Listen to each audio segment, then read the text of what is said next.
How are you doing? I'm good, thank you. How are you? Yeah, absolutely terrific. Well, we've heard today that from July now they're going to allow streaming to be in the charts as well. So any Joe McElderry fans that stream songs, that will now count from July towards the charts. So it could be very, very interesting.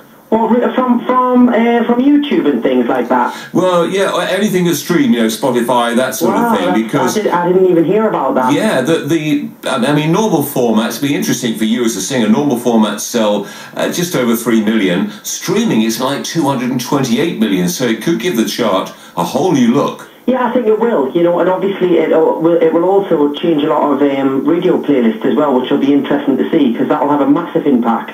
Yeah, good point. Good point. So it won't just be determined by your playlist now, you know, because obviously radio has such a heavy, you know, like a heavy marketing platform for songs. Yeah. So streaming will help with that. I think it's a good idea. Yeah, it is. What I was saying this morning, we were just seeing a thing for the news. I was saying it'd actually be good if they counted YouTube as well, wouldn't it?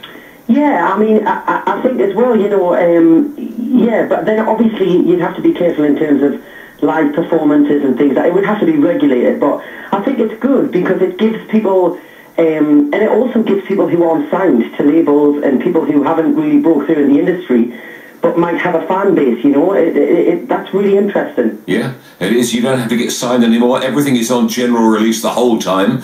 So it is, yes, it's in a way taking it out of the hands of the record companies. It is. It's a way of actually, just really, truly finding out what the public like. Yeah. It's great. Absolutely interesting one. You have to watch your career in July. You might find yourself with a lot of chart hits, Joe. Well, we'll see. Yeah, so you're out on tour. I know you're coming to the Beck in Hayes this Thursday, Basingstoke on Friday. Yes. Fun? You enjoying it? Of course you are. Yeah, it's the last week now of the tour. So on next Saturday we'll have done 60 dates. So it's been incredible. You know, it's been so much fun, and the audiences have been fantastic, and it's really been a really positive tour, which has been nice. Yeah, oh no, it's great. I mean, it's just wonderful, isn't it? Doing something you love, something you enjoy, and when you see the reaction from your fans, whether on Twitter or in the audience, it's very, very satisfying.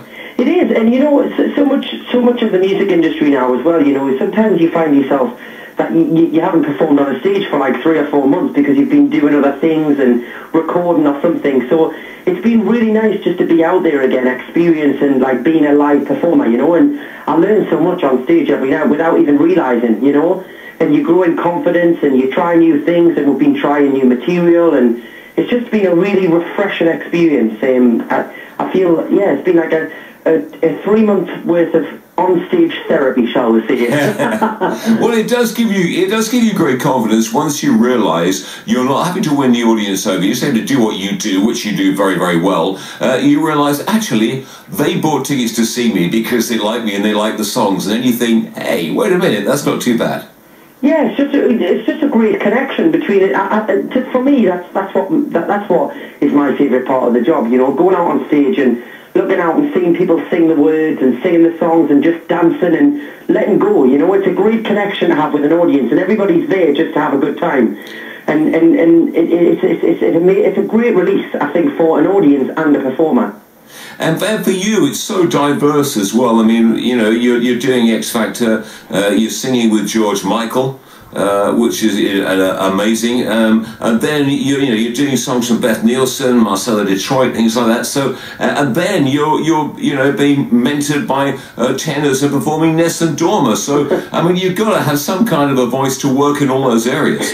Yeah, I mean, the show is very, very diverse. It's a very diverse show of, like, I say at the start of the show, I hope you're ready for this, because we're going on a musical journey. Like, it literally goes through, I think, every single genre of music in about an hour and a half, which is great for an audience member.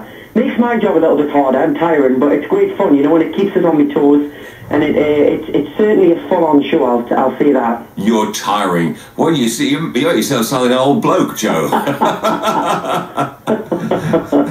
Oh, dear. And, of course, I mean, we can't ignore the fact that even though it's June, we know from a song point of view that Christmas is just around the corner. And how big albums are then. I mean, your classic Christmas, Gold in Just 1 Week, you must have an eye towards Christmas at the moment.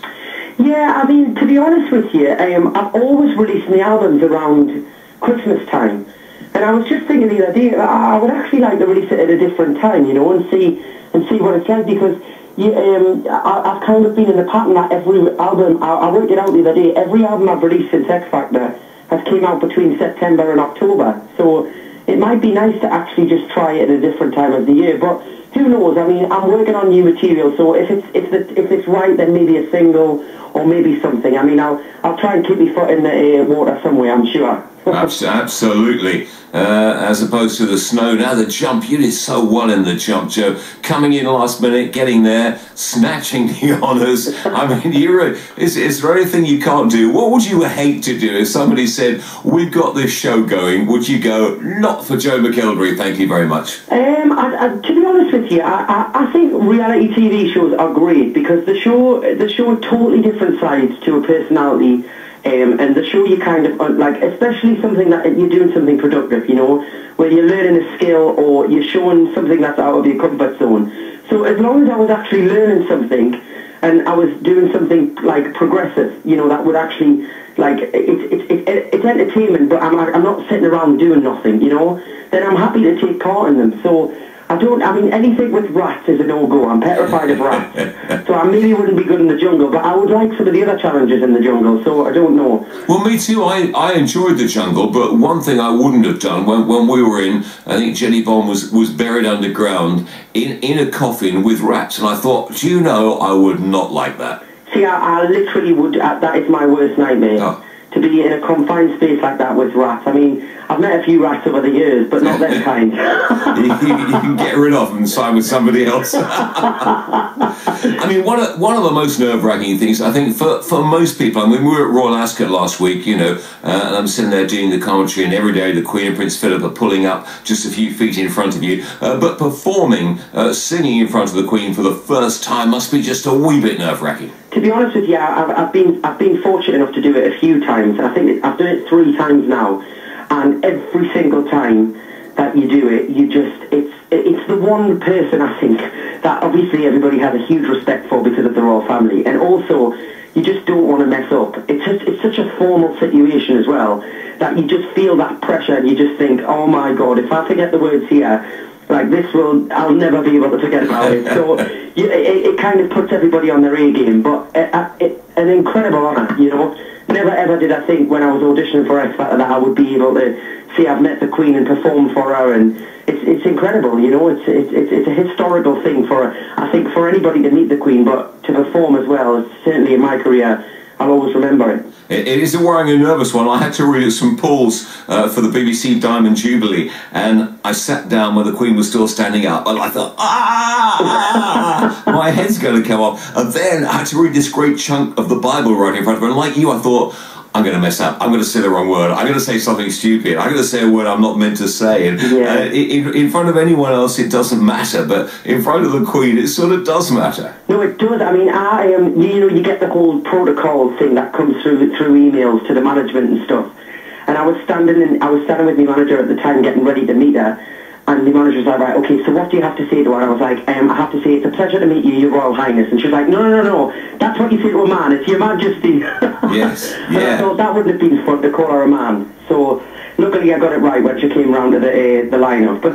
I think she's used to people getting it wrong. I think if people deliberately got it wrong, she wouldn't like it. But I think she's used to people being nervous and probably tries to put them at their ease a little bit. Yeah, and I sometimes think, I suppose, she's probably sick of everybody saying the same thing to her. It might be nice to mix it up a little bit. Well, you know the famous thing that Tommy Cooper said to her when he was in the lineup? No, what was it? He said, do you like football?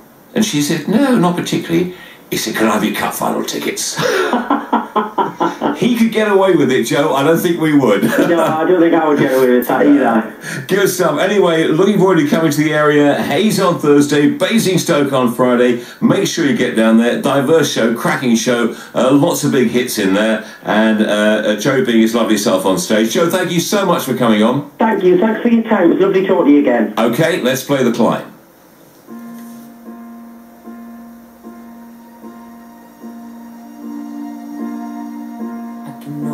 See it, that dream I'm dreaming, but There's a voice inside my head saying you'll never reach